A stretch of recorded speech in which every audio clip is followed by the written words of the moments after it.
열린문 성도 여러분, 안녕하세요. 1월 둘째 주 열매 나눔 시간에 함께 해주셔서 감사합니다. 오늘은 민수기 3장 1절로 13절 말씀을 중심으로 구별된 삶을 요구하시는 하나님이라는 주제로 나눔을 갖도록 하겠습니다. 성경은 모든 성도가 왕 같은 제사장이며 하나님의 소유라고 선언합니다. 우리가 그리스도 안에서 제사장이자 하나님의 소유가 되었다는 것은 어떤 의미일까요? 그렇다면 우리는 어떻게 살아야 할까요? 그 답은 구약의 제사장과 하나님의 소유로 구별되었던 레위 사람들에게서 찾을 수 있습니다. 여호와께서 시내산에서 모세와 말씀하실 때에 아론과 모세가 낳은 자는 이러하니라. 아론의 아들들의 이름은 이러하니 장자는 나답이요 다음은 아비후와 엘르아살과 이다말이니 이는 아론의 아들들의 이름이며 그들은 기름 부음을 받고 거룩하게 구별되어 제사장 직분을 위임받은 제사장들이라. 나답과 아비후는 시내 광야에서 여호와 앞에 다른 불을 들이다가 여호와 앞에서 죽어 자식이 없었으며 엘르아살과 이다말이 그의 아버지 아론 앞에서 제사장의 직분을 행하였더라. 여호와께서 또 모세에게 말씀하여 이르시되 레위 지파는 나아가 제사장 아론 앞에 서서 그에게 시종하게 하라. 그들이 회막 앞에서 아론의 직무와 온 회중의 직무를 위하여 회막에서 심우하되 곧 회막의 모든 기구를 맡아 지키며 이스라엘 자손의 직무를 위하여 성막에서 심우할지니 너는 레위인을 아론과 그의 아들들에게 맡기라. 그들은 이스라엘 자손 중에서 아론에게 온전히 맡겨진 자들이니라. 너는 아론과 그의 아들들을 세워 제사장 직무를 행하게 하라. 외인이 가까이 하면 죽임을 당할 것이니라. 여호와께서 모세에게 말씀하여 이르시되 보라, 내가 이스라엘 자손 중에서 레위인을 택하여 이스라엘 자손 중에 태를 열어 태어난 모든 마지를 대신하게 하였은즉 레위인은 내 것이라. 처음 태어난 자는 다 내 것임은 내가 애굽 땅에서 그 처음 태어난 자를 다 죽이던 날에 이스라엘의 처음 태어난 자는 사람이나 짐승을 다 거룩하게 구별하였음이니 그들은 내 것이 될 것임이니라.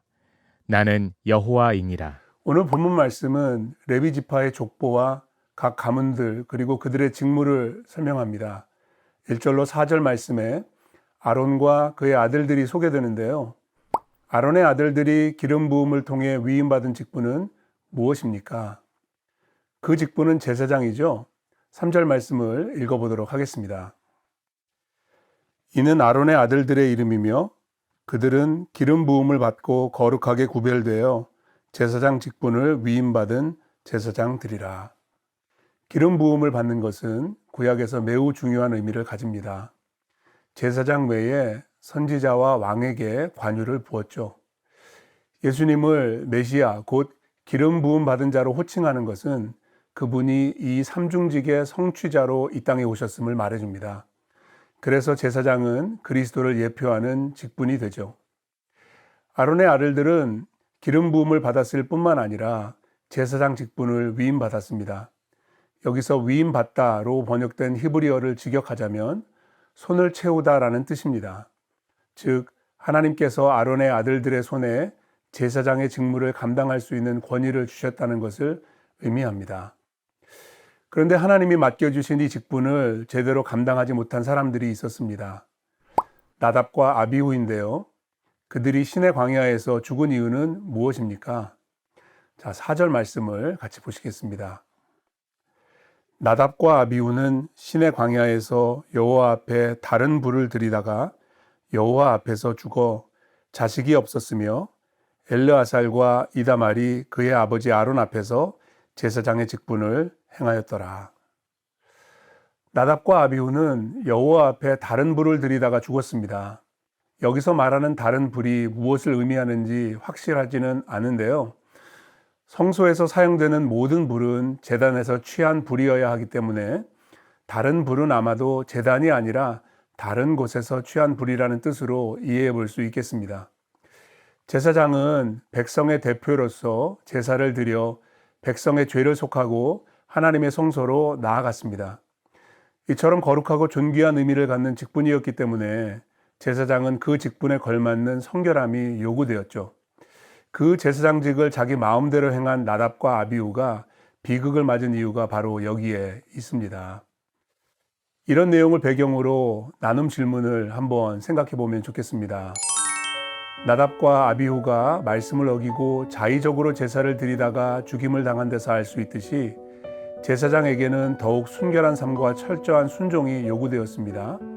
오늘날 그리스도인들이 왕 같은 제사장으로서 회복해야 할 모습, 다해야 할 책임은 무엇인지 나눠봅시다. 이 영상을 다 보신 후에 오이코스에서 진솔하게 그리고 은혜롭게 나눔 가지시면 좋겠습니다. 이제 다시 본문으로 돌아와서요. 5절로 13절까지 말씀은 레위 지파가 하나님으로부터 받은 직분을 소개해 주는데요.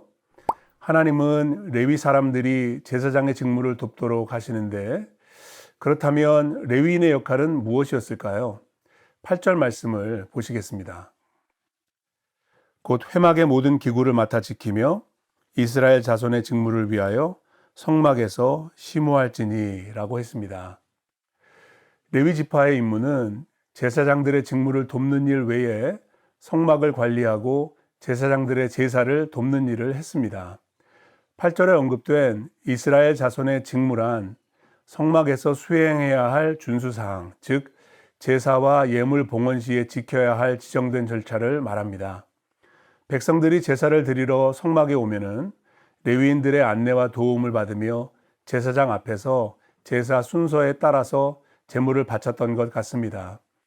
이처럼 레위인들은 제사장과 제사자 모두를 돕는 중요한 역할을 담당했죠.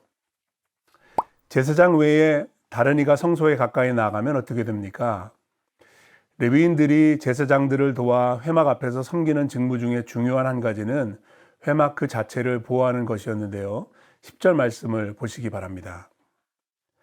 너는 아론과 그의 아들들을 세워 제사장 직무를 행하게 하라. 외인을 가까이 하면 죽임을 당할 것이니라 라고 하셨습니다.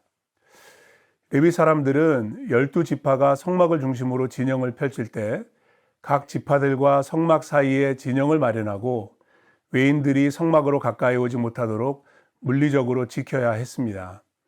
그래서 만일 외인이 불법적으로 성막에 가까이 하면 죽일 수도 있었죠.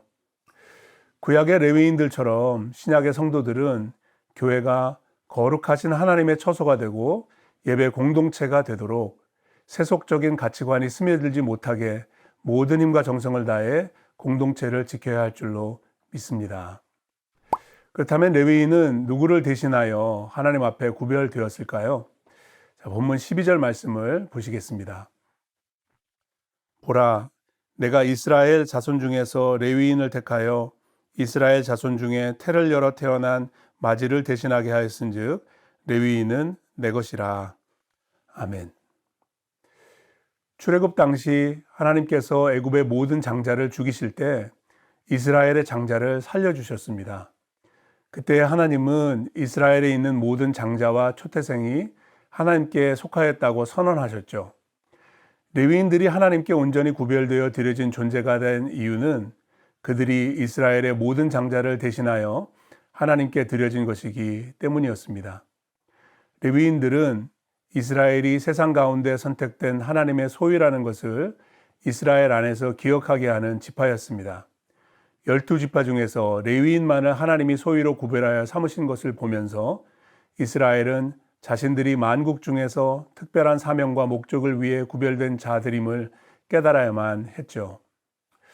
이런 내용을 배경으로 나눔을 가지시면 좋겠는데요. 두 번째 나눔 질문입니다.